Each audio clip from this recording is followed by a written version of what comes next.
สวัสดีครับผมภาคนะครับรหัส 400714 ครับวันนี้ก็จะมา submit วิดีโอของ Super AI Season 4 นะครับโดยวิดีโอที่ผมทำจะเป็นเรื่อง Introduce to Generative Adversarial Network ครับโดยผมจะเล่าผ่าน context ของ AI Art นะครับซึ่งในวิดีโอนี้ผมก็กะทำให้ออกมาสไตล์คล้ายวิดีโอของ TED โดยที่ผม animate แล้วก็ scripting เองทั้งหมดนะครับแต่ว่าเนื่องจากผม voice over ไม่ทันก็ใช้ AI ให้เป็นประโยชน์ครับเอา Google Text to Speech ไปฟังกันก่อนในวิดีโอนี้ครับไปดูกันเลยครับ Art has always been an important part of human society, serving as a means for us to express and communicate complex emotions and ideas. It has played an important role in the development of human culture, distinguishing us from other species as we are the only ones capable of creating and appreciating abstract elements, stories, and meanings in art. Until not so long ago, the idea of AI-generated art was recently introduced with the advancement of generative AI models, with models such as DALL-E, Midjourney, and Stable Diffusion flooding the internet with generative artworks. Since the results are so remarkable, it raises the question of how algorithms can generate such intriguing visual elements. The Generative Adversarial Network, or GANs, is one method that is thought to be one of the best approach for generative AI. It features well-known models such as Midjourney and DALL-E. If you're familiar with AI training, you'll know that generating art seems to be a complex and unsupervised task for AI, which is hard to harness and optimize. However, in GANs, by combining two neural networks and allowing engineer to approach such complex tasks in the form of supervised learning, which is easier to optimize. Soon you'll know what I mean. GANs consist of a generator and a discriminator, two neural networks that work together in a competitive way. The generator is responsible for creating new data samples by sampling random noise and producing an output from that noise. The discriminator is in charge of predicting whether the input is from the training domain or the generator, in another word whether the data is real or fake. After that, the predicting result will be used to update the parameter in both networks. The key mathematics behind the training process is based on this simple yet effective function. It used the same idea as binary classification loss function. But in this case, the discriminator tries to maximize and the generator tries to minimize it. This is the reason why it's called adversarial networks. The first term in red is responsible for the efficiency real data prediction. Since the discriminator output have the value between 0 and 1, refer to a probability of being real image. This term will produce the maximum value of 0 when discriminator label the real data as 1, and approach minus infinity when given a wrong prediction of 0 for real data. The second term in blue box refer to efficiency of generated data prediction. It will maximize as discriminator label the generated data as 0, and again the values shrink when given a wrong prediction of 1 for the generated data. For the discriminator, which task is to maximize this function? That is, it must correctly predict real data as 1 and generated data as 0. Otherwise, it will receive punishment. In contrast, the generator must minimize the function's value. That is, it must trick the discriminator into making an incorrect prediction. In other words, to generate a sample that is identical to the training domain.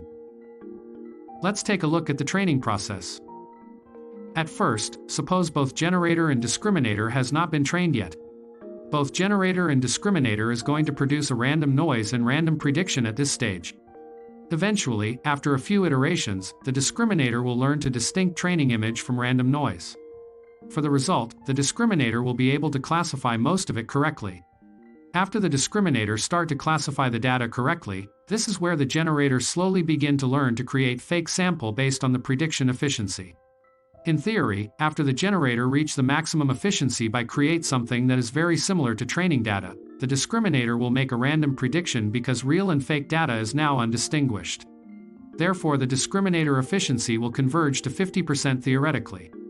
I hope this make you get the idea of how engineers are able to simplify a complex unsupervised problem by using two neural networks. With one specific training domain, GANs are originally used for simple tasks like generating new samples, style transfer, quality enhancement, and image imprinting. With the development of language models and text-image encoding techniques for AI, combined with large training dataset, it's now possible to create more complex model that understand correlation between specific features and keywords.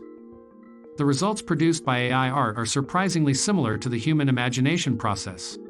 It extracts distinctive features related to keyword and combine that features in a way that makes sense to human. For example, when thinking about the word cat, one might picture pointed ears and cute predatory eyes. And when thinking about the word plane, one might picture wings and a metallic color. Now think about the word cat plane.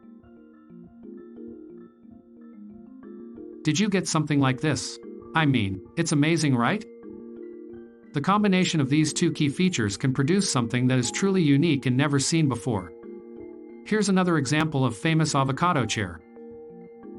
However, since all the training data are images, the AI-generated art may contain some errors and misinterpretations in 3D structure, but as the technology and understanding of AI deepens, these errors will be minimized. Despite the great potential of AI art, it is still in its infancy.